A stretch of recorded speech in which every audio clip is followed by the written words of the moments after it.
దేవుని వాగ్దానం. ఈ ఉదయకాల సమయంలో ఈ దినం దేవుని వాగ్దానం అనే చక్కటి ఆత్మీయ కార్యక్రమానికి ప్రేమతో ఆహ్వానిస్తూ బాగున్నారా? పొద్దున్న లేచారా? ఉదయకాల ప్రార్థన వింటున్నారా? దేవుని వాక్యం మీరందరూ దీవించబడి ఆత్మీయంగా బలం పడి క్రీస్తులో ముందుకు సాగడానికి ఉదయకాల ప్రార్థన, ఉదయకాల ధ్యానం మిస్ చేసుకోకండి.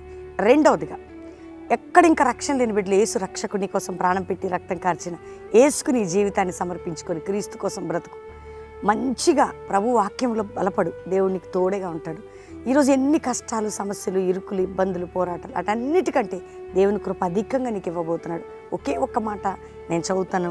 మన సమస్యలన్నిటికీ జవాబిచ్చే అద్భుతమైన వాగ్దానం. 107వ కీర్తన 16వ వచనం. ఏలైనగా ఆయన ఇత్తడి తలుపులు పగలగొట్టి ఉన్నాడు, ఇనుప గడియలను విరగ్గొట్టి ఉన్నాడు. దేవుడు ఎవరు అంటే ఇత్తడి తలుపులు, ఇనుప గడియలు విరగ్గొట్టాడు. ఇత్తడి అంటే ఇనుమంటే చాలా స్టాండర్డ్ కదా. వాటిని పగలగొట్టినాడు, విరగ్గొట్టినాడు. అంటే నీ జీవితంలో అట్లాంటి స్ట్రాంగ్ పోరాటాలు, సమస్యలు ఎటువంటిదని విరగ్గొట్టేస్తాడట, పగలగొట్టేస్తాడట. వాటిని నీకు విరోధమైనది విరగ్గొట్టబడుతుంది, నీకు విరోధమైనది పగలగొట్టబడుతుంది, నీకు విరోధమైనది ఏది కూడా నీ ముందు నిలబడదు, అది కూల్చబడుతుంది. దేవుడు నీకు వాగ్దానం చేస్తున్నాడు, నీకు విరోధమైనది విరగ్గొట్టేదను, కూల్చేదను. దేవుడు మాట్లాడుతున్న మాటను నమ్ము. ఈరోజు నీకు ఇచ్చిన వాగ్దానం రిసీవ్ చేసుకో. నీకు విరోధమైనది నేను విరగ్గొట్టేదను, నీకు విరోధమైన వాటిని విరగ్గొట్టేదను, వాటిని కూల్చేదను. ఈరోజు వాగ్దానం అందరు పట్టుకొని ప్రార్థన చేయండి. నువ్వు ఎంతైనా నమ్మదగిన దేవుడు, ఈ కార్యం చేస్తావు, నా జీవితంలో కూడా చేస్తున్నావు, చేయబోతున్నావని విశ్వాసంతో ప్రార్థన చేయి.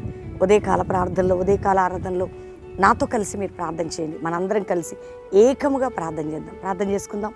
తండ్రి, ఉదయకాలం ఎంతమంది బిడ్డలు వాగ్దానం విన్నారు, రిసీవ్ చేసుకున్నారు.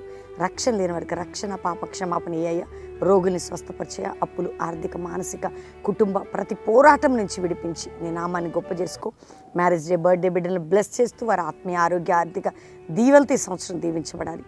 నాయన, ఎవరికి కోర్టు కేసులు ఉన్నాయో విడుదల, అప్పుల బాధలు ఉన్నాయో విడుదల, రోగములు ఉంటే స్వస్థత, వివాహం కాని బిడ్డలు చక్కటి సంబంధాలు, వివాహాలు.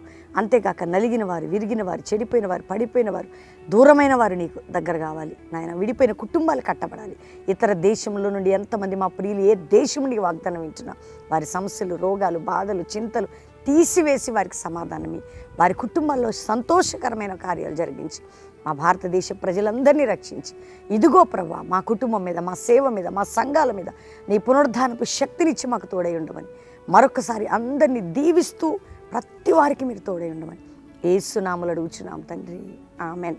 దేవుని బిడ్డలారా, ఈ వాగ్దానం అందరూ లైక్ చేసి షేర్ చేయండి, మంచి కామెంట్స్ పెట్టండి. ముఖ్యంగా మరి నీ కన్నులోనే కన్నీరు పాట వింటున్నారా? అద్భుతమైన సాంగ్ మా పాస్టర్ ప్రవీణ్ యూట్యూబ్లో ఉంది, వినండి. మరి ఆగస్టు 15 ఉదయం 9:30 నుంచి మధ్యాహ్నం 2 గంటల వరకు యవ్వనస్తులు, young boys, young girls, Calvary promise land, Hyderabad, Ramoji film city దగ్గర, హయత్ నగర్. మిస్ చేసుకోకండి. యవ్వనస్తురాలు రండి.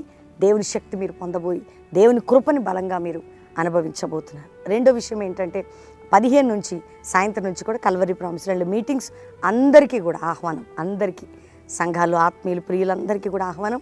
15 ఈవినింగ్, 16 ఈవినింగ్, 17 3 ఆరాధనలు, ఆదివారంతో 2 ఆరాధన, తర్వాత బ్యాప్టిజల్, 3 ఆరాధనలు, ఐలర్ ఎంటింగ్. కాబట్టి సిద్ధపడేది కల్వరీ ప్రామిస్ ల్యాండ్ ప్రోగ్రామ్. బెల్లంపల్లిలో కూడా యవనస్తుల కూడిక 15 ఉదయం 9 నుంచి 2 అద్భుతంగా జరగబోతుంది, పాలు పొందండి. అంతేకాక శనివారం సువార్త సభ బెల్లంపల్లి, ఆదివారం 3 ఆరాధనలు, 50 దినాల ఉపవాస ప్రార్థనలు. ఆగస్టు 28 ఉదయం 7 గంటలకి 50 దినాల ప్రారంభ సభ అండి. అక్టోబర్ 16 ముగింపు సభ. ప్రారంభ సభకే ప్రేమతో ఆహ్వానిస్తున్నాం బెల్లంపల్లిలో. ఇది 13వ సంవత్సరం. 50 డేస్ ఫాస్టింగ్ ప్రేయర్స్, 24 గంటల ప్రార్థనలు. నీ బంధకాలు, నీ రోగాలు, నీ సమస్యలు, నీ ఇరుకులు, నీ పోరాటాలు, నీ ఇబ్బందులు ప్రార్థించుటకు మేమందరం సిద్ధపడుతున్నాం. సార్వత్రిక సంఘం అంతటిని ప్రేమతో ఆహ్వానిస్తూ దేవుడు మీ అందరినీ నడిపించి దీవించును గాక. Praise the Lord. God bless you.